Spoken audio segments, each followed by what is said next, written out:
Hello and welcome, you guys. I'm out here in Queen Elizabeth Park Gardens in Metro Vancouver. I wanted to show you guys tobacco. So this over here is Nicotiana Silvestris. Grows to a mature height of about 6 feet.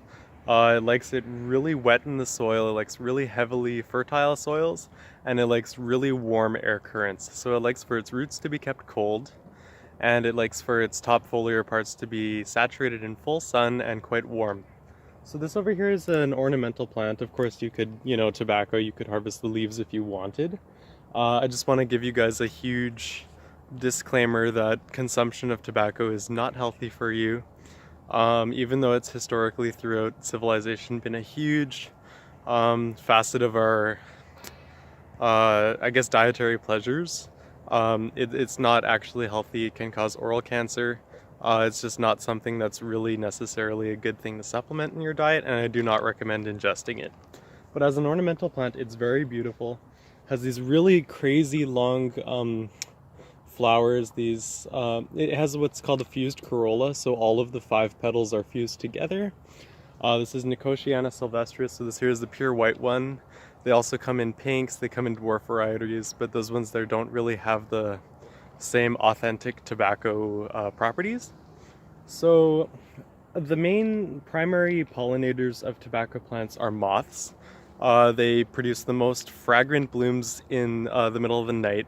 So they're not overly fragrant during the day. You'll get maybe a little bit of kind of almost like smells almost like French vanilla smell during the day, but they really come to prominence at night. That's when they're the most aromatic. So you can dry the seed pods, much like a hollyhock or like a columbine. The little black seeds just shed out aerodynamically, and they germinate in about a month. I recommend putting bottom heat if you're going to germinate them. But this over here is my little intro to tobacco. I don't know if you can see, there's some really tall ones here, like actually up 7.5 feet. They bloom all throughout the summer. They're completely herbaceous. In many cases, they grow as a biennial. They'll create one rosette in the first year, and then they'll bloom in the second year. They can also be treated as an annual. In areas that are a little bit more protected, the clumps will come back perennially. And yeah, so there is just my little introduction to this beautiful plant, Nicotiana silvestris, also known as tobacco. Highly recommend you guys acquaintance yourself with this plant ornamentally. Do not recommend consuming it. It likes heat on the top, cool temperatures on the bottom, really fertile, easily draining, but still moist soils. And hopefully it'll come back as a perennial for you. Most cases here up north, it's actually a biennial or a short-lived tender perennial. And yeah, I just got my bubble tea. Doesn't get more Vancouver than that, I guess. So yeah, I hope you guys have a wonderful day. Stay blessed.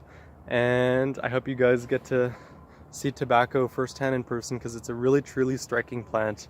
If you're around it at night, it has just a wonderful fragrance, and it attracts the most beautiful moths. Yeah, so have a good one, you guys. Stay blessed. Thank you for watching. Thank you for the support. You guys are such beautiful, nice people, and I look forward to making more videos in the future. Have a good one.